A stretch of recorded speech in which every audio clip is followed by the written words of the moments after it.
আলহামদুলিল্লাহ আমাদের কাছে শেষ পর্যন্ত এরকম কোনো আশঙ্কা বা অন্য ধরনের কোনো নেগেটিভ কোনো খবর ইনফরমেশন আমাদের কাছে নাই।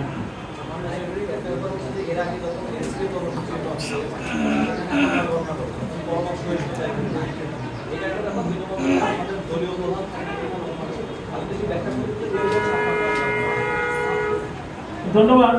হ্যাঁ, পূর্বের কিছু ইনস্ট্যান্স আপনারা পেশ করেছেন, এটার জন্য আমরাও দুঃখিত। কালকে যখন আমরা পুলিশ হেডকোয়ার্টারে এসব নিয়ে প্রায় ঘন্টাখানেক আলোচনা করেছি, এইসব প্রশ্নগুলো এসেছে। ওনারা আশ্বস্ত করেছেন যে ইনশাআল্লাহ আমরা উভয় দিকে যদি কোঅপারেটিভ থাকি এইসব প্রবলেম ইনশাআল্লাহ হবে না।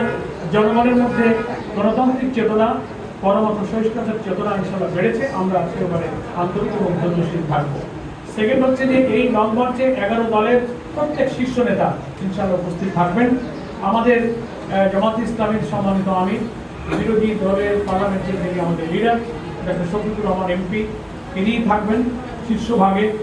ডক্টর কর্নেল অলি আহমদ সাহেব, নাহিদ ইসলাম, আল্লামা মামুনুল হক এবং অন্যান্য যে রাজনৈতিক দলের নিজামে ইসলাম, তারপরে আমাদের খেলাফত মজলিস, বাংলাদেশ খেলাফত মজলিস, তারপরে AB party, Bangladesh development party, labour party, সব নেতৃবৃন্দ, শীর্ষ নেতৃবৃন্দ, জাকপা, আমাদের এই সব দলের নেতৃবৃন্দ ইনশাআল্লাহ এই বহরের শীর্ষভাগে শীর্ষ নেতারা একসঙ্গে ইনশাআল্লাহ থাকবে। পয়েন্টগুলো একটু বলতে পারবো, কিন্তু কোথাও কখনো কোনো কারণে চেঞ্জ হতে পারে। আপাতত আমরা পুলিশকে দিয়েছি রিকোয়েস্ট করি, আমরা এই সাবজেক্টে প্রয়োজন সেপারেট কথা বলবো। আজকে একেবারে এক্সক্লুসিভলি লং মার্চ ইস্যুতে আমাদের এই ব্যাপারে এক একটা বিষয় কিন্তু আমাদের মতো আদর্শিক দলের প্রধান যিনি থাকেন, আমি জামাত সহ সেন্ট্রাল অ্যাফেয়ার্স বডির একটা পলিসি থাকে। আমাদের কথাবার্তা সেই সব ফোরামে একটু নীতি নির্ধারণের বিষয়ে আলোচনা করা ছাড়া সিঙ্গেল কমেন্ট করাটা আমরা সমীচীন মনে করি না। আমি দুঃখিত, আজকে আমরা আর প্রশ্ন এদিকে একজন করছেন, সেটা একটু উত্তর দিলাম মাঠের সাথে একটু অ্যান্সার দিয়েছে।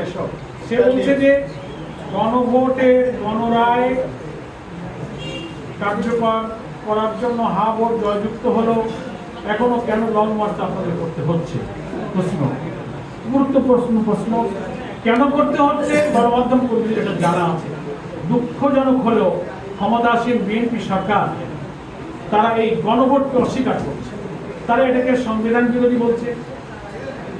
2025 সালের 13 নভেম্বরের প্রেসিডেন্সিয়াল অর্ডারকে চ্যালেঞ্জ করে বলছে এই আদেশ রাষ্ট্রপতি দিতে পারেন না। তারপরে সংবিধান সংস্কার পরিষদের শপথ নেওয়ার বিধান সংবিধানে নাই। এই সমস্ত সাংবিধানিক প্রশ্ন তুলে সংবিধানের ভুল ব্যাখ্যা দিয়ে একটা বিভ্রান্তি তৈরি করে আলটিমেটলি গণরায়কে এড়িয়ে দেওয়া হচ্ছে। ফলে পার্লামেন্টে আমাদের যিনি লিডার অফ দি অপোজিশন এবং 11 দলের এমপিরা প্রচন্ড চেষ্টা করছেন, 68 মিনিটে নোটিশ দিয়েছেন, বারবার বিতর্ক হচ্ছে, নিষ্ফল, আলোচনা কোনো শেষ না। তো আমরা রাজনৈতিক সাংবিধানিক সব বিতর্কের জায়গা পার্লামেন্ট, এটা আমরা বিশ্বাস করি। এখনো চাই যে পার্লামেন্ট একটা নিষ্পত্তি হোক। যতক্ষণ তা হচ্ছে না ততক্ষণ নিয়মতান্ত্রিক গঠনমূলক কর্মসূচি দিয়ে আমরা যে 70% জনগণ হা বলেছে, আমরা সেই জনগণের সাথে রাজপথে বন্ধ থাকতে। তবে আমার এই প্রোগ্রামটা হবে কনস্ট্রাকটিভ এবং রেসপন্সিভ। Thank you.